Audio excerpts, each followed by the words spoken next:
Hey, welcome. My name is Rachel Smith, and this is the Natural Health Rising podcast.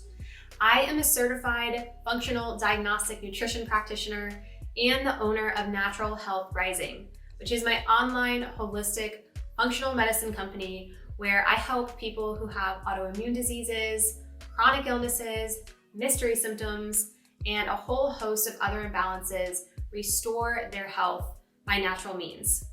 On this podcast, you're going to hear conversations between myself and other health experts on functional medicine and general holistic health. My goal is to provide you with the tools you need in order to help you rise to your healthiest and happiest self. On today's episode, I have Dr. David Rankin with me. So Dr. Rankin is the founder of Aqua Plastic Surgery in Jupiter and Miami, Florida, and the chief of plastic surgery at St. Mary's Medical Center, West Palm Beach, Florida. He's board certified by the American Board of Plastic Surgery and is an active member of the American Society of Plastic Surgeons. In recent years, Dr. Rankin has become one of the leading explant surgeons in the US and has helped a variety of patients, even including celebrities, remove their breast implants due to breast implant illness, and he's been featured on media outlets like The Doctors and Inside Edition. And not to mention that he's actually the person who took out my breast implants in December of 2020, and he was absolutely incredible to work with from a patient perspective. So I'm super thrilled to have him on the show today. So welcome, Dr. Rankin. Thank you very much for having me. I'm happy to be here. Yeah. Well, in this show, we kind of like to start with origin stories a little bit. So maybe just tell our listeners, like, what even got you into plastic surgery in the first place? Well, I always knew I wanted to be a surgeon, even when I was a little boy. I think I watched an episode of a show called The Operation, and after that, I was really sold. Didn't really know what type of surgeon I wanted to be, but decided I would just go into general surgery. So I went through medical school, matched in general, and then started to just become interested in some of the cases that the plastic surgeons were doing, and I would sort of sneak into those cases and hang out with those guys. And it seemed really cool. And that became my passion. So then I matched as a plastic surgery fellow and finished my fellowship. And I've been in private practice now for close to 20 years.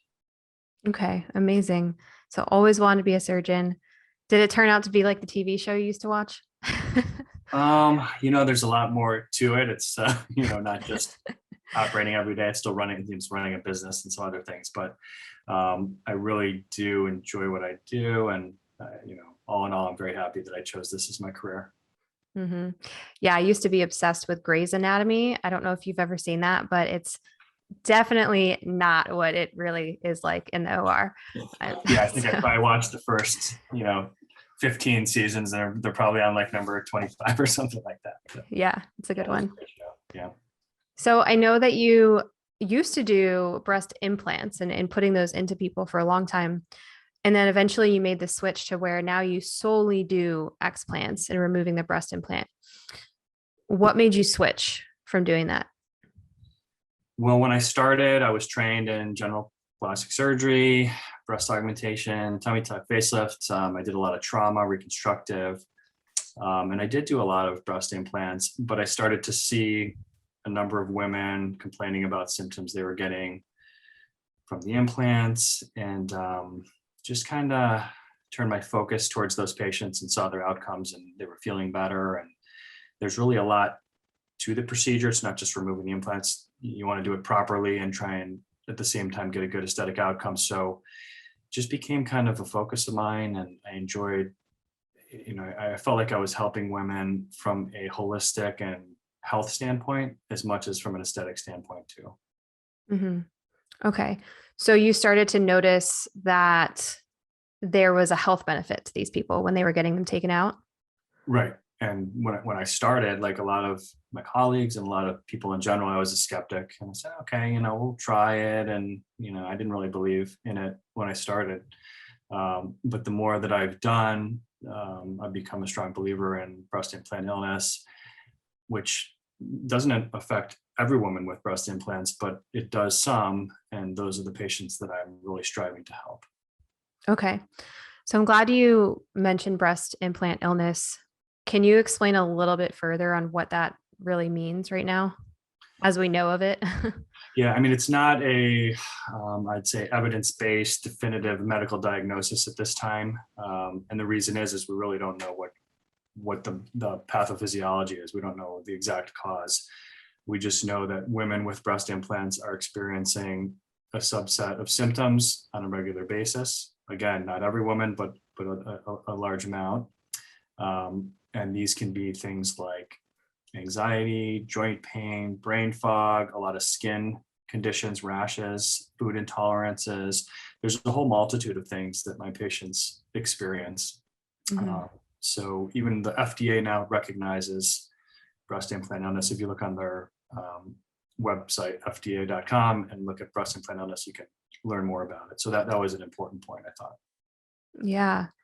And I know there's studies out there showing, now it's not a causation, but it's an association between breast implants, some autoimmune diseases, some cancers. And so we definitely, I understand we need more science on this, but I'm curious, do you have any stories that you could share of your own patients who had maybe a specific symptom or disease, and then that all of a sudden went away or drastically improved when they got them taken out? I mean, I see it on a regular basis. I do 500-600 explants a year. And most of my patients, I can't put a specific number, but I would say probably 85% or more feel better when they explant. So I'm just seeing it firsthand, not from one patient specifically, from just hundreds and hundreds of patients that I see this. Okay. I would encourage people to look up the hashtag "the heal is real" on Instagram or Facebook. I know that when I got mine taken out, so my autoimmune disease was multifactorial, which is what I believe a lot can be. So stressful situations, food, toxins, and then the breast implants for me were kind of like this last piece that I needed to take out. I just wanted to feel like my body was totally clear and didn't have any foreign objects or anything like that in it. And so I still had a couple of symptoms lingering, but overall, I had been working on my health for many years at that point. But I took a picture of my face before the surgery and after the surgery, and the whites of my eyes were like 5 times whiter the next day. And that's actually a common picture that you'll see is the eye changes and, skin changes and these really amazing things that you didn't even notice as shifting before and after the surgery. So I thought that was really cool. Yeah, very cool. And I think that the proof is in the pudding as far as patients, 6 months out, a year out, 2 years out, still feeling good. We don't want it to be a short-term thing where you feel good initially, right, and then you take a turn for the worse. So I think that's important. Oh, definitely. It's been a couple of years for me now, and I feel amazing. So yeah, awesome. There's proof right here. Well, so besides breast implant illness, I feel like some women aren't told what are maybe the side effects of getting in implants just in general. Are there things that they need to be aware of, just general risks that aren't talked about as much before deciding to get them put in? Yeah, there's been a big push by the Society of Plastic Surgeons, Food and Drug Administration to give a better informed consent. For a patient to be told you're going to have implants, you're going to have no problems and they're a lifetime device. It's just not really true. Like anything in life, informed consent is really key. You need to know the risks, the benefits, alternatives, and possible complications. And then you make an informed decision as an adult, whether you're willing to take that chance. So this is actively being done. There's been a black box warning, which has been placed on breast implants, which basically is trying to get surgeons to educate their patients of potential outcomes, good, bad, and everything that they may, experience. Okay. And are there any specific like high risks, like a certain cancer or anything that people should be aware of? Well, there's associations with BIA-ALCL, which is anaplastic large cell lymphoma. And now we've seen some incidences of squamous cell carcinoma around the capsule of the implant. These are very rare things. but they're there, it's something that you need to be aware of. You need to be able to diagnose if you see signs and symptoms of it. But I think that all goes into the informed consent. When patients get implants, they should know that these are possible risk factors. Right. Okay. So another thing that a lot of people, I think, get misconstrued is that they think that just silicone implants could be the ones that could cause issues. But I know that there's silicone shells around the saline implants. And then we have a lot of different shapes. We have a lot of different textures of implants. So does it matter what type of implant is put in for people who claim that they have this breast implant illness? Well, I think there's more of a risk with a silicone implant as far as symptoms. However, in my practice, I probably take out, I'd say 60% silicone, 40% saline. And like you said, that's an important point. The saline implant does have a silicone outer shell. I don't know if it's a load of silicone or what the mechanism is, but I do find that the silicone is a little bit more reactive. The textured surface implants are more implicated with some of the breast cancers, specifically ALCL and the squamous cell cancer. There's been some case reports of the saline being involved with the lymphoma cancer also. So it's not without risks. And then there's a lot of different companies, the way they do their texturing. There's Allergan, there's Mentor, there's Motiva, there's a bunch of products that are listed in South America and in Europe as well. China even make their own proprietary types of implants. So there's a lot of different implants on the market. Okay. Let's talk a little bit about the process of actually getting them removed. If someone is searching for a surgeon, are there any specific questions that someone might want to ask to make sure that they're choosing a good doctor? Well, I think that, like everything in life, experience is key. So you just want to choose a doctor that does it on a regular basis. Same thing with general surgery. You don't want to go and get, your gallbladder out with the doctor that does 3 a year. You want to go to the guy that does it every day. So I think experience is important. Belief in the process is very important too, because a proper explant, in my opinion, removes the implant and the capsule around the implant also. And I don't know if all doctors that are explanting are dedicated to removing the capsule. So I think that's important. There's some good sites online.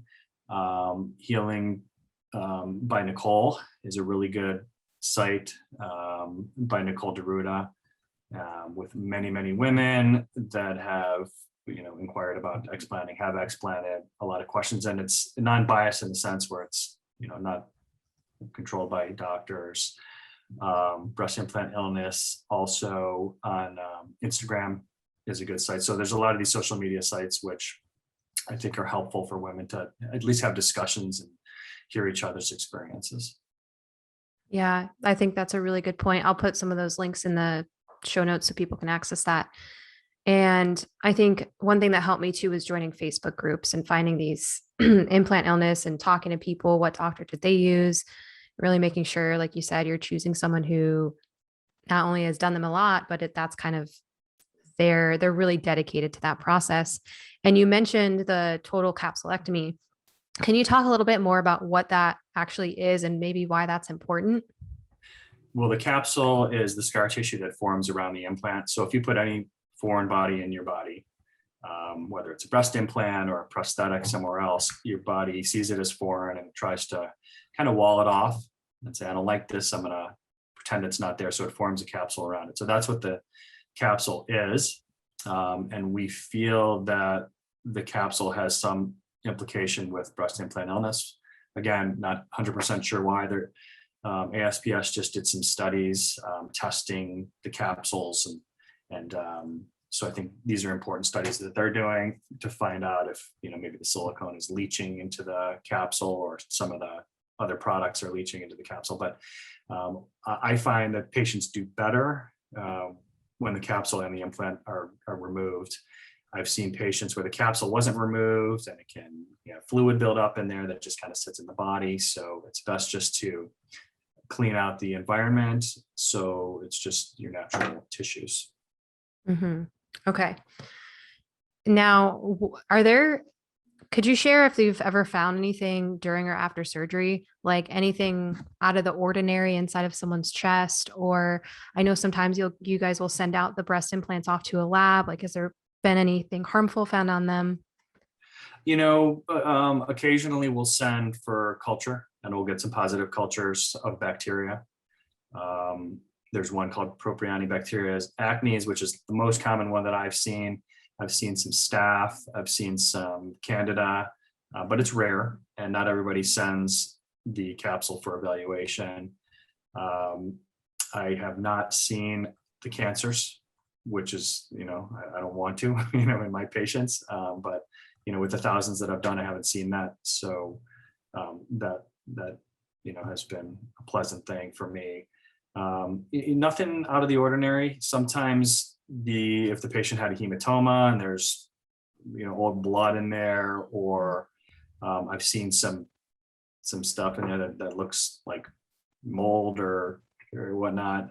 They can get pretty nasty over time. Most do not, but some do. You can get calcifications, which is like a hardened eggshell appearance to the capsule, which patients can sometimes feel. Capsules can harden and contract. We call it capsular contracture, and that's what leads a lot of women again to explant also, because maybe they've had 1, 2, 3 surgeries to try and control this and just can't decide it's time for the implants to be removed. Mm-hmm. Okay. And what about the aesthetic piece? So I know a lot of women are terrified of getting them taken out because they're scared that their chest is going to look totally different. They're worried they won't be happy with their breasts.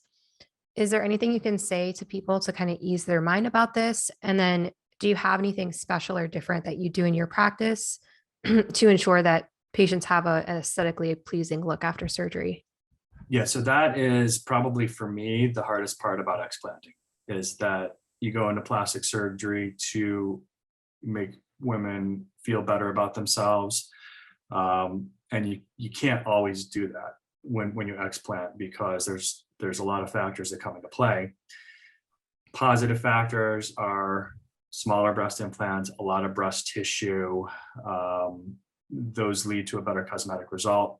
The most difficult patients that I have as far as aesthetics are patients with large implants and really, really thin breast tissue. And sometimes we do have challenges with the aesthetics. Sometimes we do need revisions.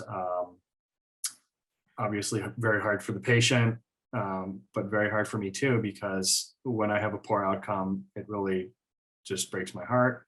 So that's one of the more difficult challenges for me. I think most patients, you can get a good outcome during the consultation. Usually we can go over, I can tell some people, oh yeah, you're gonna look great, no problem. And other people, I'm just more honest and say this may be a little bit more challenging aesthetically. Okay. Yeah.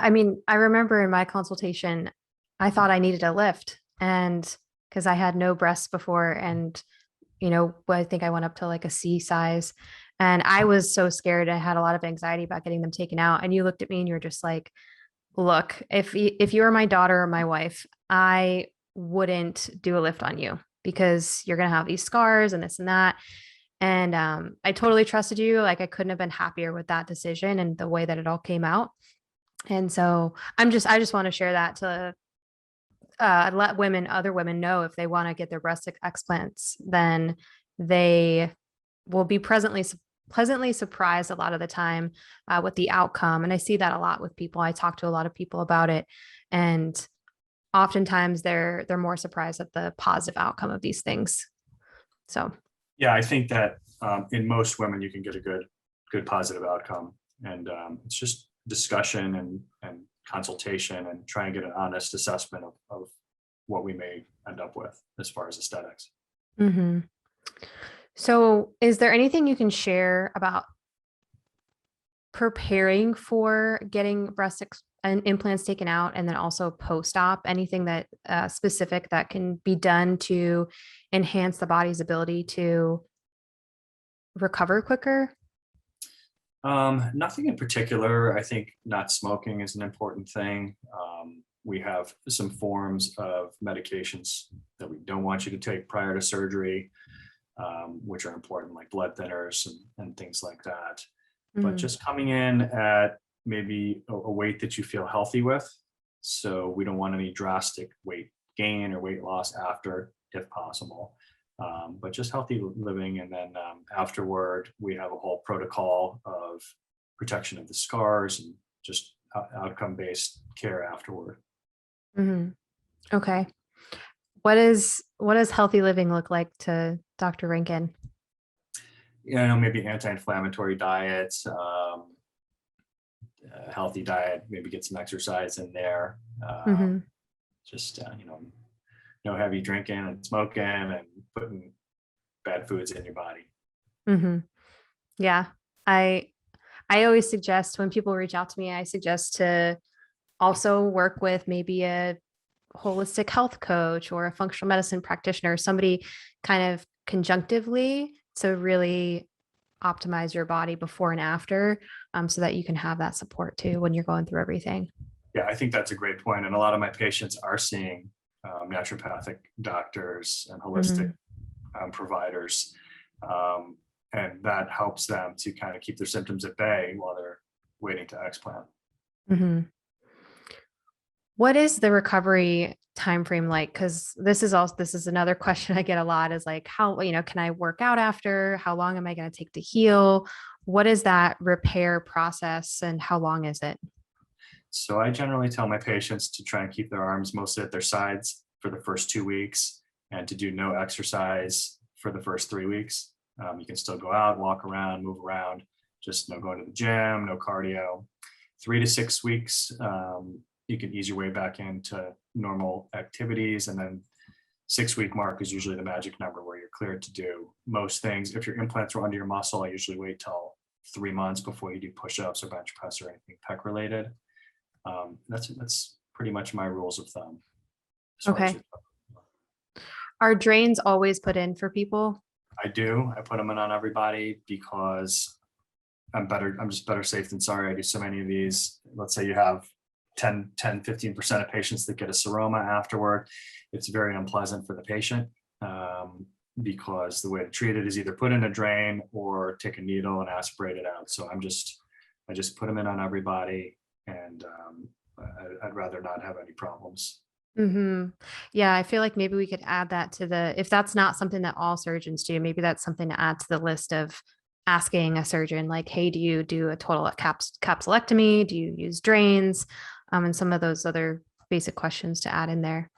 Yeah, absolutely. And I know that some of my colleagues don't use drains, and I don't know their numbers, but I would anticipate their seroma rate is a lot higher than mine. I have, I kind of want to share this funny story. We can cut it out if we need to, but I got my breast implants taken out during Christmas time, and I was in Florida visiting my family. I got my explant done. I wasn't ready to get my drains taken out. So I drove to my family's house, couldn't find any doctors in my small, tiny little town to take my drains out during Christmas. And instead of driving all the way back down to where your office was and waiting extra days, I was like, you know what? I'm going to take these things out myself. And you were gracious enough to sit on FaceTime with me. And I somehow took my drains out, but I do not recommend anyone else do that process. Very courageous. It was an intense process, definitely. So definitely use Dr. Rankin to do that. Yes, I definitely concur. Is there anything that you feel like is a big misconception or something big that you want to share with people that we haven't touched on?